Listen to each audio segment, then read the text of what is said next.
Now, we have three brains that allow us to go from thinking to doing to being. Each brain is its own individual biocomputer with its own anatomy and own circuitry, its own physiology and chemistry. They even have their own history as well as their own sense of time and space. Now, the first brain, the neocortex, it's the newest brain in evolution. It's that walnut-shaped structure that sits on the outside with all of its folds and valleys in yellow there. It's the newest, the most evolved and highly specialized in human beings. Right under the neocortex is called the limbic brain, the chemical brain, the emotional brain, or the mammalian brain. It's about the size of a lemon, and it's responsible for regulating internal chemical order. Right in the back of the brainstem there in red is called the cerebellum, the reptilian brain. It's the oldest brain in evolution. It's the seat of the subconscious mind. Now, your brain is made up of about 100 billion neurons. If you took 100 billion sheets of paper and stacked them on top of each other, it would be 5,000 miles high. That's the distance from Los Angeles to London. Now, nerve cells possess the unique ability to store and communicate information between each other. So your neocortex, your thinking brain, is the seat of your conscious awareness. You're listening to me right now with your neocortex. And what the neocortex loves to do is to gather information. And every time you learn something new, you make a new synaptic connection in your thinking brain. That's what learning is. Learning is forging new connections. And every time you learn something new, your brain physically changes.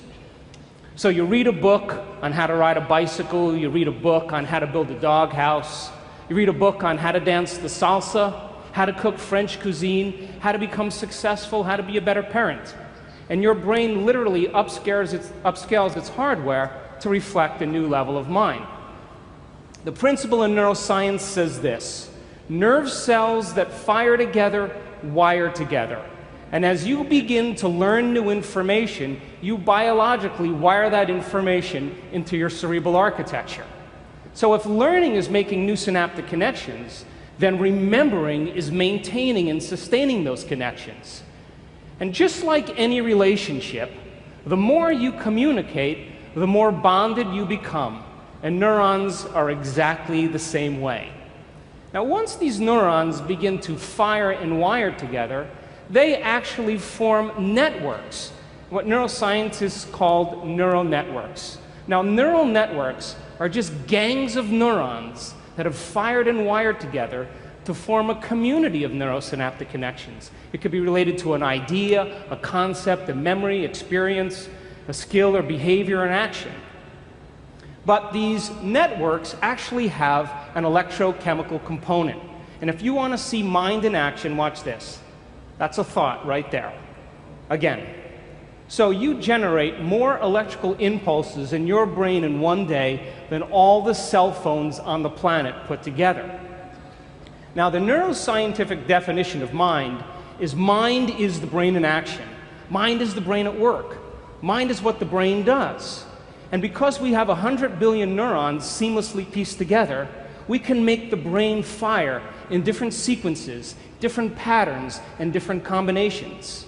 And whenever we make the brain work differently, we're changing our mind.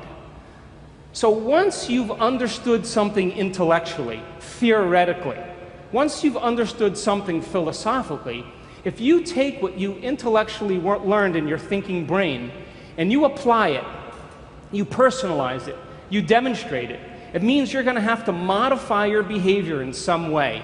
And if you change your actions and you do something differently, you're going to have a new experience. Now, when you're in the midst of an experience, everything you're seeing and smelling and tasting and feeling and hearing, all of your five senses are gathering this vital information from the environment. And as you begin to process all this information and it's rushing back to your brain, jungles of neurons begin to organize themselves into patterns. The moment those neurons string into place, the brain releases a chemical, and that chemical is called a feeling or an emotion. So experience then enriches the circuitry in your brain neurologically, but then it produces a chemical that's released in the second brain called the limbic brain, or the emotional brain. So you can remember your first kiss. You can remember graduating from college. You can remember the birth of your first child. You can remember finishing a marathon. You can remember catching a fish off the coast of Mexico and then taking it home and cooking it and drinking some really good wine that tastes good and feeling the ocean breeze on your face and seeing the sunset. And we could say that you were altered from that experience. The problem is, you can't remember what you had for dinner the night before. That's because routine lulls the brain to sleep. So a great example of this then is most Americans can remember exactly where they were on 9/11. You can tell me who you were with, what time of day it was, and what you were doing. We could say then, when you were in the midst of that moment or that experience, everything you were seeing and hearing changed your internal chemical state. And the moment you felt altered in some way internally, your brain perked up and you paid attention to whoever or whatever caused it. And that event, in and of itself, is called a memory. Now, let's say you read the book called From Forgiveness to Compassion to Unconditional Love. And this book had inspired you so much so that you decided to read it twice. And as you began to review this information in your mind and contemplate on it and self-reflect, you begin to cause those neurons to form into networks to reflect a new level of mind. You find yourself in the shower thinking about it. You're driving to work and you're contemplating these concepts. You begin to talk to your friends about what you learn, and you're beginning to develop long-term relationships in those neurons. And all of a sudden, you're moving around your office and you're saying, you know, you need to be more compassionate, you know? Wow. And someone else, you say, you need to forgive. Everybody is impressed with your knowledge. They're knocking on your office door and they're asking you to administer to them, and you're resolving everybody's problems. Things are going really well. And all of a sudden, you're driving home from work and you get a call on your cell phone, and it's your spouse. And your spouse tells you that they forgot to mention in the morning that it's your mother-in-law's birthday. And you pull over on the side of the road and you think, I hate my mother-in-law. She hurt my feelings 10 years ago. She tells the same stories over and over again. And you begin to remember that you had some pretty stressful moments that branded you emotionally from your past with your mother-in-law. Now, stress is when your body's knocked out of homeostasis. Stress is when your body's knocked out of balance. Now, when you see a lion, you begin to turn on a primitive nervous system. But it doesn't even have to be a lion. You could see your mother-in-law, and it produces the same exact effect. Now, let's go one step further. It doesn't even have to be the physical appearance of your mother-in-law. You can begin to think about certain things and auto-suggest, and you can turn on the stress response just by thought alone. Now, your body is your unconscious mind. It does not know the difference between the actual experience in reality that produces the emotion and the emotion that you fabricate by thought alone. To the body, it believes it's in that experience. So the moment the limbic brain begins to make a blend of neuropeptides, it begins to signal the hormonal centers, and you get a rush of energy to prepare you for this event, real or imagined. Now, the moment that happens, you become altered in some way. The fight or flight nervous system causes your pupils to dilate, your mouth gets a little dry, all of a sudden your heart rate begins to change, your respiratory rate changes, and blood is being sent to your extremities, and now you're prepared to either do battle with your mother-in-law or never go to the dinner, to stay and run, stay and fight, or to run. Now, what was once highly adaptive, all of a sudden is now maladaptive. Because when we turn on the stress response and we can't turn it off, now we're headed for disease. So then you're sitting on the side of the road, and then you think, I read the book on compassion. Damn. And the moment you begin to think about what you have to do, something very natural happens. You begin to think about what you were thinking about. You begin to pay attention to how you're reacting. You begin to notice how you're feeling. And that concept in neuroscience is called metacognition. We can observe who we're being. And because we can observe who we're being, it means we could modify our behaviors to do a better job in life. So now the frontal lobe is the seat of your awareness. It's the home of the you and the me. And as you begin to think about who you no longer want to be, the frontal lobe acts like a volume control. And it begins to lower the volume in the circuits in your brain that are connected to the old self. And as it begins to silence those circuits that are connected to the old level of mind, that level of mind no longer fires, and you're observing it instead of participating in it. And as you begin to silence those circuits, nerve cells that no longer fire together no longer wire together. And you begin to biologically break down the circuits in your brain that are connected to the old self and to the old mind. Now, as you're sitting on the side of the road, you think, what piece of knowledge could I apply in this situation from what I learned in the book? And as you begin to plan your actions, and you begin to think about a new way of being, and you begin to put yourself into the equation, your brain naturally begins to fire in new sequences and new patterns and new combinations. And whenever you make your brain work differently, you're changing your mind, because mind is the brain in action. And as the brain begins to fire in new ways and you produce a new level of mind, nerve cells that fire together wire together, and you begin to install the neurological hardware ahead of the actual experience. And now you have circuits in place to use when you get into that dinner.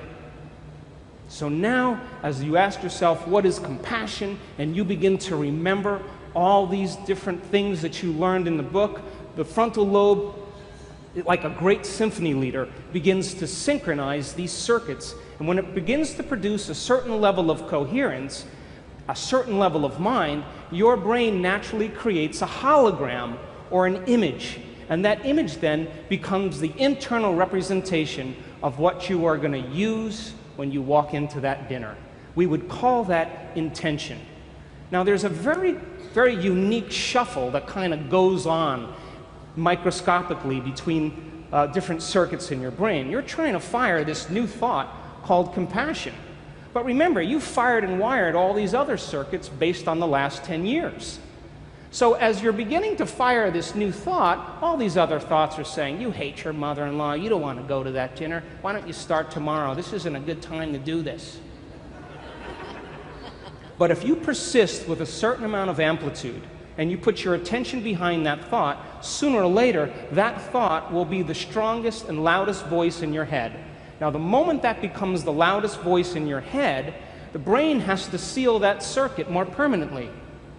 So when the action potential is firing down the neuron from the presynaptic cleft to the postsynaptic cleft, there's a glue that seals the circuit called neural growth factor, and it travels in the opposite direction. But there's only a certain amount of that neural growth factor to go around. So it starts to steal the glue from the neighboring circuits. And when that happens, there goes your memory of your mother-in-law hurting your feelings 10 years ago. There goes the thought that you hate her. There goes the impatience. There goes the intolerance. And the only signal now that's traveling to that neuron is called compassion. Now, every place where one neuron connects with another neuron is a memory. When this happens, you begin to biologically and neurologically prune away the old memory of the old self. And this is the science of changing your mind. If you want to see what it looks like in real time, let's try that again. You want to see what it looks like in real time, unhooking from the old self, reconnecting to the new self. This can happen in moments. Now, get back on the road, you make your U-turn, You're heading to the dinner. You're reminding yourself who you no longer want to be, silencing those circuits in the brain. You begin to think about who you do want to be based on the knowledge you've learned, and you're priming your brain ahead of the actual experience. You walk into the dinner and you get your behaviors to match your intentions. You get your actions equal to your thoughts. You get your mind and body working together, and you do exactly what the book says. The moment that happens, all of a sudden, you feel compassion. Now, the moment your heart begins to open and you feel compassion, you are teaching your body emotionally to understand what your mind intellectually understood. You see, knowledge is for the mind, but experience is for the body. And when we begin to experience compassion, now we are embodying knowledge. The word is becoming flesh, and the limbic brain makes a new batch of peptides that signals the body, and you begin to literally change your genetic expression because there's new information coming to the gene. And epigenetically, we signal genes from the environment. And you're changing the fabric of you because you're instructing your body chemically to understand what your mind has intellectually and philosophically understood. But it's not enough to do it once. You can't forgive your mother-in-law one time and expect to be on the stained glass windows in church. You got to be able to repeat the experience. You got to be able to do it over and over again. You have to do it so many times that you no longer have to think about it. And when you do it over and over again, you neurochemically condition the body to memorize compassion as well as the conscious mind. And when that happens, when the mind and body are working together, or the body knows as well as the mind, you activate that third brain called the cerebellum, the seat of your subconscious mind. You've practiced it so many times that you know how, but you don't know how you know how. It's automatic. It's second nature. It's easy. It's a habit. It's a skill. It's an automatic behavior. And when you get to this level of memorizing an internal chemical order, a level of innate now, it's so innate in you that it's who you are. When you get to that point where no person, no thing, no experience can remove you from it, because you have sustained this level of coherence, now you're in a state of being. And so the way we transform the world is we transform ourselves. And when we're in that state of being, we give people permission to do the same.